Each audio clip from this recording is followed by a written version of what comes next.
Je ne rêve pas de renouveler mon argenterie. Je ne rêve pas d'avoir une voiture avec des intérieurs cuir. Il y a un connard une fois qui m'a dit ouais, avant de te connaître et de travailler avec toi, j'avais un cabriolet intérieur cuir. C'est une des raisons pour laquelle je l'ai viré. J'ai rien à faire avec un connard qui a un cabriolet intérieur cuir. Moi j'ai une Lada Niva, elle a 12 ans. Voilà. Et je ne veux pas en changer parce que le reste, déjà avoir une voiture, pour moi c'est déjà de la merde. Voilà, je roule à moto depuis toujours. Parce que déjà une voiture c'est déjà un truc, c'est les embouteillages.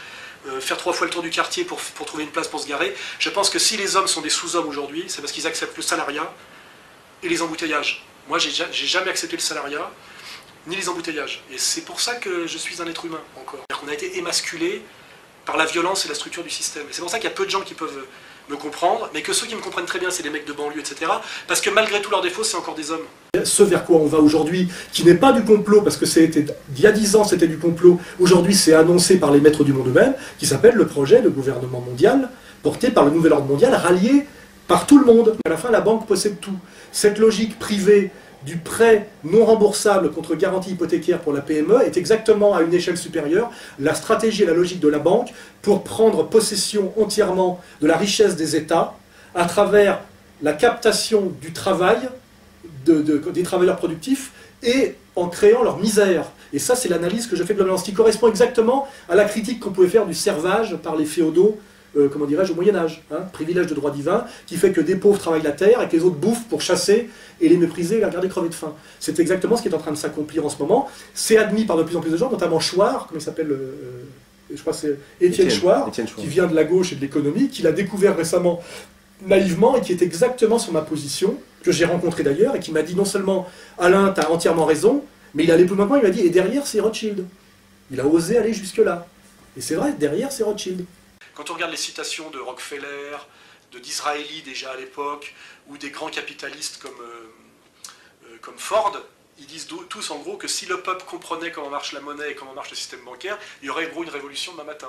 Alors aujourd'hui, on parle de déclin de la maçonnerie traditionnelle Troisième République, c'est-à-dire Grand Orient, Grande Loge de France, Grande Loge nationale de France, parce que c'est des maçonneries mondialistes qui sont en train de prendre le dessus, et qui sont effectivement ces maçonneries mondialistes, moi j'appelle maçonnerie au sens large, c'est-à-dire des groupes qui se réunissent en douce, à côté des instances officielles. Et c'est le groupe de Bilderberg, la trilatérale, le CFR, etc. On sait très bien qu'il y a une mascarade en France qui est le rituel du Conseil des ministres, et que tout se décide ailleurs, dans les loges, mais aussi au G20, au G8, aux réunions du groupe de Bilderberg, et que ça c'est secret, les journalistes n'y ont pas accès, c'est hautement sécurisé. Alors ça peut aller beaucoup plus loin d'ailleurs quand on parle après du Bohemians Club, des Skulls and Bones, etc. Comme ils ont découvert le dîner du siècle récemment. Et ce qui est intéressant, c'est qu'ils ont découvert le dîner du siècle. Mélenchon dit d'ailleurs qu'il ne savait pas ce que c'était au début, puis après il est obligé de dire qu'il savait ce que c'était, puisque Martine Aubry en fait partie, et que quand on est 2 fois sénateur socialiste, professionnel de la politique et membre du Parti socialiste pendant 30 ans, on sait ce que c'est que le dîner du siècle, sinon c'est qu'on ment aux journalistes. Et en fait, ces jeunes qui sont allés pique-niquer devant le dîner du siècle, qui est un petit Bilderberg français, et bien très vite, qu'est-ce qu'ils ont vu? Des forces de police se déployer totalement illégalement et les arrêter, y compris dans le métro, dès le métro, en leur mettant les menottes. Ce qui est exactement comme la réunion du Bilderberg est sécurisée par la police, et au point de frapper même des représentants légitimes du peuple, parce que je crois que récemment ils ont frappé un député qui voulait essayer de voir ce qui s'y passait. C'est que là on voit que les appareils d'État sont entièrement soumis à ces puissances privées au-dessus des États, puisqu'ils arrivent à mobiliser les forces de police des nations, etc., pour servir des choses qui sont non seulement totalement privées, mais une mise à disposition des forces de police totalement illégale. Exactement comme empêcher les gens d'aller devant l'Automobile Club de France pour se poser les questions de savoir qui va au dîner du siècle mensuel, faire intervenir les forces de police pour ça, c'est totalement illégal. Mais on voit bien donc que la démocratie est une démocratie tant qu'on ne la questionne pas et qu'on ne lui demande pas de se comporter comme une démocratie. Dès lors qu'on la secoue dans ses contradictions, elle se comporte comme ce qu'elle est, c'est-à-dire une dictature, mais une dictature de forme plus subtile que les dictatures dont on nous rebat les oreilles. Le système capitaliste mondialisé, qui est d'ailleurs entièrement bancaire et financier, produit de l'appauvrissement systématiquement, on le voit en Grèce, on le voit partout, et de l'appauvrissement spirituel, c'est-à-dire de l'abêtissement, notamment par la pornographie, la soumission au jeu, le ici et maintenant, le spontanéisme, l'émotionnel, la féminisation, l'apologie de tout ce qui est, comment dirais-je, dysfonctionnalité sexuelle, l'anti-hétérosexualité, etc. C'est même plus la non-persécution des minorités, etc. Oui. C'est l'apologie de toutes les minorités déviantes et dysfonctionnelles, tu vois. Je vois la même chose, moi qui suis instructeur de boxe. la discipline avant et le sérieux qu'il y avait dans les entraînements de sport il y a 20 ans, et aujourd'hui le bordel généralisé, la baisse d'autorité, la baisse de sérieux, même parfois la baisse de capacité de souffrance, qui doit être d'ailleurs compensée maintenant par le dopage et tout ça, hein, et la cocaïne, etc., qui d'ailleurs explique la baisse vertigineuse de la performance des cyclistes français, par exemple, qui avant étaient issus de la petite paysannerie française, qui était d'un courage physique incroyable, qui était le même courage qui fait que les mecs ont tenu 4 ans dans les tranchées, tu vois ce que je veux dire. Et c'est vrai qu'aujourd'hui, par la loi du désir, les médias, le jeu, l'idéologie du moi-je, la féminisation, la destruction du père, tout ce que j'ai analysé dans mes livres précédents, on a un matériel humain, effectivement, qui a été dégradé, volontairement d'ailleurs, volontairement. Hein.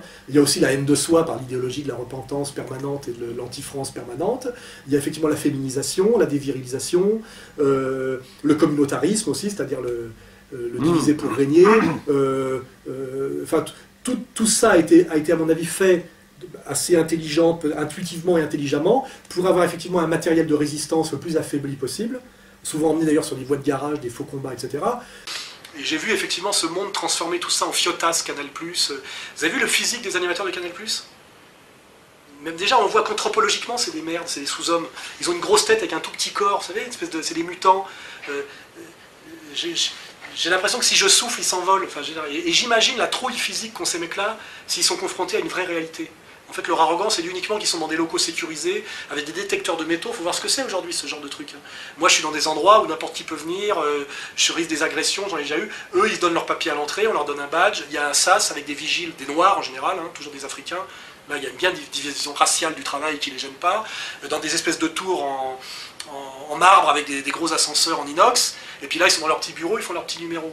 Moi, j'aimerais bien voir le jour où ça va péter dans la rue, comment ils vont se comporter. Là, je vais rigoler. Parce que moi, je suis prêt déjà à ça, pas eux.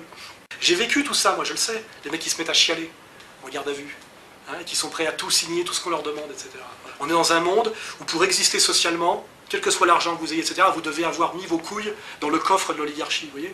En fait, c'est ce que me disait un mec, il disait, il n'y a que des chapons. Voilà. Et moi, ce qui heurte, quand les gens me disent je suis vulgaire, violent, sur les plateaux de télé, c'est que je suis encore un homme.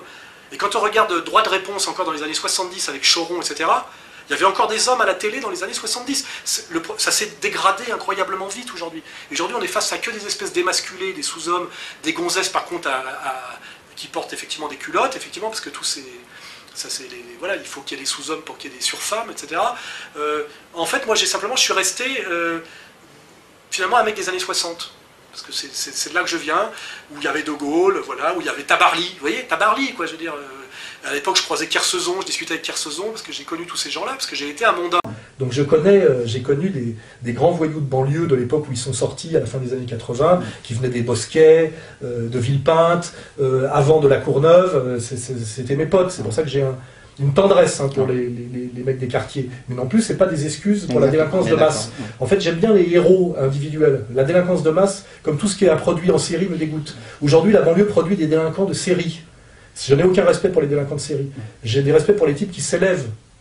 Ça peut être dans la haute délinquance, mais ce sont des individus. Mesrine, c'est respectable, parce que il s'est forgé un destin. Mais une société qui produit à la chaîne des petits voyous, je n'ai aucun respect pour ça. Tout ce qui est des produits de masse est répugnant. Donc le mal élevé de masse, le délinquant de masse, le voyou de masse, c'est de la merde. Parce que le grand voyou, c'est autre chose, vous voyez, parce qu'il s'est forgé un destin en luttant. Alors que les autres, c'est que de la soumission. Je le dis dans la caméra, le petit merdeux de banlieue qui parle mal, qui marche en basculant les épaules, qui est en streetwear, en relevant une guibole, c'est encore la mode, et qui fait « ouais, yeah, man », machin, etc. C'est un petit con, parce que c'est un soumis intégral. Il n'a rien inventé, il n'a fait que se soumettre de A à Z. D'un seul coup, si je vois en banlieue un type qui s'habille bien, qui parle bien, qui redécouvre d'autres codes vestimentaires, etc., je me dis, lui, il est sur une démarche authentique et autonome. Cette jeune chanson française avec des gamines aussi, des petites connes prétentieuses, qui écrivent des petits textes, d'un narcissisme incroyable. Moi, je ne sais pas comment je vois des espèces de petites connes à guitare, là. Ou je sais pas quoi, il y en a toute une flopée, c'est des espèces de demi-boudins, nulles mélodiquement. Elle ne parle que d'elle, avec des textes d'une indigence totale. Comment on peut avoir le narcissisme d'oser se présenter devant un public? Comment on peut avoir si peu de conscience de soi? Moi, à leur place, je serais morte de honte. Quand on existe si peu, qu'on a si peu de choses à dire et qu'on a si peu de talent, on ferme sa gueule et on va faire le ménage. Voilà. C'est-à-dire que quand Jacques Brel chante, là, c'est silence. Hein, voilà, c'est respect. Et le type, on sent qu'il met il va devant le public avec de la trouille, mais il a tellement bossé, il amène un matériel tellement de qualité, comme un artisan qui est un maître, voilà, qui a fait un chef-d'œuvre. Il dit regardez mon chef-d'œuvre parce que c'est un chef-d'œuvre. Mais quand vous avez pondu un caca, ça me fait ces espèces de petites connes. D'ailleurs, c'est tout à fait lié à la bourgeoisie de gauche post 68 ans. Ça me fait penser à un enfant qui a fait caca et qui arrive au milieu du salon de l'adulte et qui monte son caca. Ça existe chez les petits enfants quand ils commencent à faire caca par eux-mêmes. Mais on leur dit bon, c'est bien, t'as fait caca, maintenant tu rentres. Le même, pour moi, ces espèces de petites connes, elles ont 18 ans. Elles sont à moitié moches, aucun talent mélodique, aucun talent en rien, d'une arrogance incroyable. Elles font caca et elles arrivent chez, je sais pas quoi, l'émission de Nagui, elles disent regardez mon beau caca. Ça va quand on a 2-3 ans maximum. Après, c'est le caca, je le prends, je te le mets dans la tête. Tu rentres, tu retournes aux toilettes et tu ne me mets pas ton caca sous le nez. Pour moi, c'est ça, voilà. Toute cette merde, voilà, qui était le patron de Actuel, c'est-à-dire la gauche libertaire, etc. Il y avait un côté que je trouvais ridicule chez lui, qui était un mec de 60 ans, avec les cheveux longs, qui essayait de faire jeune. Moi, je déteste les vieux qui essaient de faire jeune. Quand je vois un con, à l'époque, c'était ce que l'image j'avais, vous savez, le jeune bourgeois de gauche, le bourgeois de gauche de 60 ans qui a les cheveux longs et qui se dépasse en patin à roulettes, j'avais une envie de lui péter la gueule, d'une certaine manière. Parce qu'il y avait une usurpation, vous voyez. Pour moi, c'est de la pédophilie, d'une certaine manière, vous voyez. On n'a pas essayé de faire jeune quand on n'est pas jeune, je suis désolé. Et donc, moi, je ne vais pas me devenir un exégète du rap, parce que c'est pas ma génération, c'est pas ma culture, et je laisse ça aux gens de cette génération-là, à eux de faire le tri entre eux de ce qui est bon et moins bon. Je ne vois pas pourquoi je rentrerais dans ce truc-là. C'est comme un vieux qui rentre chez des jeunes et qui fait salut les jeunes, c'est cool, machin. Qu'est-ce qu'il veut? Il veut tirer une gonzesse, profiter de son pognon pour manipuler des... Voilà, c'est malsain. Voilà. Parce qu'en fait, le bobo, il est pro-immigré, tant que l'immigré emmerde le lecteur Front National dans le 9-3. Mais quand d'un seul coup, la meuf se prend une paire de gifles à Bastille le soir parce qu'elle a une jupe un peu courte et que le mec essaie de lui mettre un doigt dans la chatte, parce que c'est ça qui s'est passé, et qu'elle va pleurer chez ses parents, d'un seul coup, la bourgeoisie de gauche trouve d'un seul coup que cet immigré qui était une chance pour la France est un horrible petit macho, etc., etc. C'est ce qui s'est passé. Ce retournement s'est opéré chez les bobos de A à Z. Et il a été habillé par l'anti-islamisme. Donc moi, quand on me dit il faut se payer les Noirs, les Arabes, les immigrés, je sais pas quoi, tout ce qu'on vous dit en ce moment, j'ai déjà, parce que toi tu me le demandes, je le ferai pas. Parce que déjà, j'aime pas. J'aime pas que ce soit Bernard Lévy qui me dise d'aller bombarder la Libye, vous voyez. Exactement. Voilà, je sais pas qui est Kadhafi, si c'est un mec bien, mais quand Bernard Lévy me dit qu'il faut aller tuer Kadhafi et bombarder la Libye, je sais déjà qu'il faut pas le faire. C'est clair et net. C'est comme sur Ben Laden. Je ne sais pas sur le 11 septembre, je ne sais pas. Je sais que la version officielle ne tient pas de A à Z. Ça pose problème. Voilà, ça pose vraiment problème. Je dis, les thèses complotistes sont en réalité beaucoup moins délirantes que la thèse officielle. Mais moi, je ne dis pas, je sais. À la limite, je déduis, je fais un travail, et je me dis, il y a beaucoup plus de chances que Kennedy ait été tué parce qu'il voulait reprendre le pouvoir volé par le cartel bancaire et le redonner quelque part au peuple américain à travers ses institutions réellement représentatives et légitimes. Et il fait des discours radiophoniques où il le dit pratiquement de A à Z, que le pouvoir américain a totalement perdu le pouvoir, et que c'est aux mains d'une oligarchie secrète, etc., qui trahit de A à Z. Enfin, je veux dire, vous trouvez tout quand vous cherchez, et je dis, il y a beaucoup plus de chances qu'il ait été tué pour ça, que parce que Lee Harvey Oswald était jaloux pour des raisons de psychologie. Parce que c'est quand même, on nous vend des thèses, en général, délirantes pour les couillons, quoi. Voilà, c'est comme la photo où on voit toute l'équipe de Obama regarder, soi-disant, l'assassinat en direct à la télé de Ben Laden, dont évidemment ils n'ont pas ramené le corps, enfin n'importe quoi, alors qu'ils sont en train de regarder le Super Bowl sans doute.